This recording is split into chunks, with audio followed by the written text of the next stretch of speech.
we had very bad experiences sometimes in England.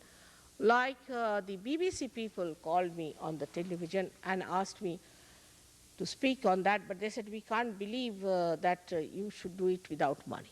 I said, why? How much will you pay me? He said, no, an Anglo-Saxon brain cannot understand anything without money. I said, then Anglo-Saxon brain cannot get realization. That is the equation. How much Christ charged you? If you understand Christ at all, must know that we sold him and we are still selling him. You cannot sell God and you cannot sell all these things. That's what they were surprised at. And they wouldn't have me on the BBC. I said, I will not say anything against BBC, but as far as my work is concerned, you cannot pay me. How much will you pay? You just tell me. This is just love and just affection. Like Sid came and just say hello to me. How much should I pay him for that? Love cannot charge. All right, for your hall you can, for other things you can. This is one thing we cannot understand. And I went to Toronto, I was surprised, they asked me a question, how many Rolls Royces you have? I said, I don't have any. Then they are not interested in me, there's no business about it. Now, we have to understand that we are seekers of truth.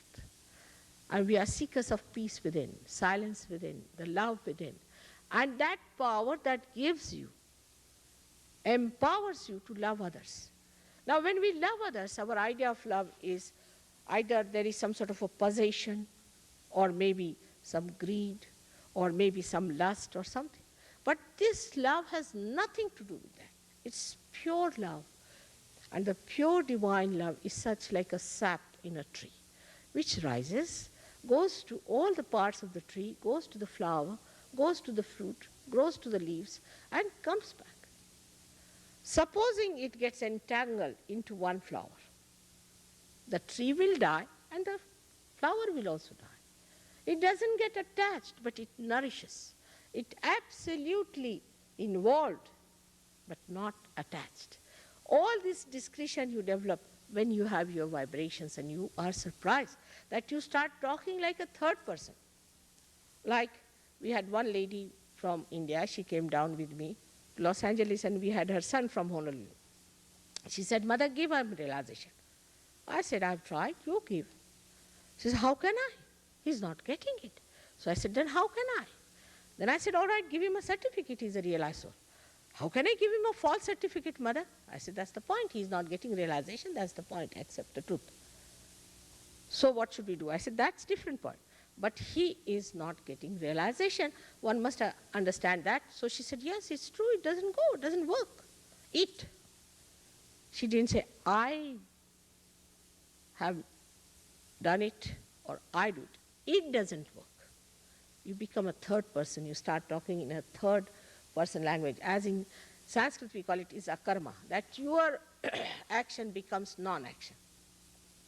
You do not act anymore, but it becomes a non-action, a detached action. You just say it doesn't work out, it doesn't move, it doesn't come up, or it does. So it's something else that is doing. Actually, you are raising the Kundalini, but you don't say that. And this power, all of you have got.